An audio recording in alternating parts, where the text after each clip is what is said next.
YSR Congress party నాయకుడైనటువంటి Jaganmohan రెడ్డిని, ఆయన అనుచర గణాన్ని దేవుడు క్షమించడు. కలియుగ దైవమైనటువంటి శ్రీ వెంకటేశ్వర స్వామి సన్నిధిలో వైకుంఠం పైనే విషం జిమ్మేటువంటి పరిస్థితులు. జరగనివి జరిగినట్లుగా నీ బులుగు మీడియాలో వివిధ రకాలుగా ప్రచారం చేస్తే ప్రజలు నమ్ముతారనేటువంటి ఒక తప్పుడు ఆలోచనని, మార్గాన్ని ఎంచుకున్నారు. మీరు అనేక దఫాలు గతంలో కూడా చెప్పాము, ఎక్కడికక్కడ చెప్తూనే వస్తున్నాం. కానీ ఇవాళ వైఎస్ఆర్ పార్టీ నాయకులకి ఇవి ఎన్ని చెప్పినా వాళ్ళ తలకి ఎక్కడం లేదు. తప్పక ఇవాళ మళ్ళీ కేంద్ర పార్టీ కార్యాలయం నుంచే మీకు జవాబు చెప్పాలి అని చెప్పి చేసేటువంటి ప్రయత్నం ఇవాళ మొదలు పెట్టాను. అనేక మంది ముఖ్యమంత్రులతో పనిచేసినటువంటి వ్యవస్థలో ఉన్నటువంటి వ్యక్తిని నేను. కానీ దుర్మార్గం ఈరోజు ఇటువంటి ప్రతిపక్షంకి సాక్షాత్తు వైకుంఠవాసి మీద జరిగే దుష్ప్రచారం మీద జవాబు చెప్పుకోవాల్సి రావడం అనేదే నాకు బాధగా ఉంది. మేము అధికార పక్షంలో ఉన్నాం, ప్రతిపక్షాల్లో ఉన్నాం.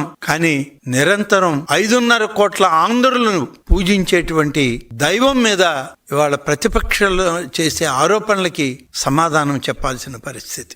రాజకీయ ప్రయోజనాల కోసం, నీ స్వార్థ రాజకీయం కోసం, కేవలం నీ రాజకీయ పార్టీ మనుగడని కాపాడుకోవడం కోసం ఇవాళ దేవుడిని సైతం నువ్వు వదిలిపెట్టకుండా ఒక సైకోలాగా ఇవాళ ఆనందం పొందడానికి దేవుణ్ణి కూడా దూషించే పరిస్థితి వచ్చింది మీకు. ఇవాళ రాజకీయంగా నువ్వు మాట్లాడు, ఎన్ని రకాలుగా మాట్లాడతాం, చెప్తాం. ప్రతిపక్ష హోదా లేదు కాబట్టి నేను శాసనసభకు రానని చెప్పి ముఖం చాటేసి వెళ్ళిపోయినటువంటి వ్యక్తి నువ్వు. పాపం నువ్వే కాదు, నీతోటి గెలిచిన 11 మందే, వాళ్ళకు కూడా శాసనసభ మొహం చూసేటువంటి అవకాశమే ఇవ్వలేదు నువ్వు. 11 మంది శాసనసభ్యులు, అందులో సగానికి సగం పైగా ఇవాళ సెంట్రల్ జైళ్లలో మగ్గిపోతున్నారు వాళ్ళు. నీ గత పాపాలకి ఇవాళ వాళ్లే నిదర్శనం.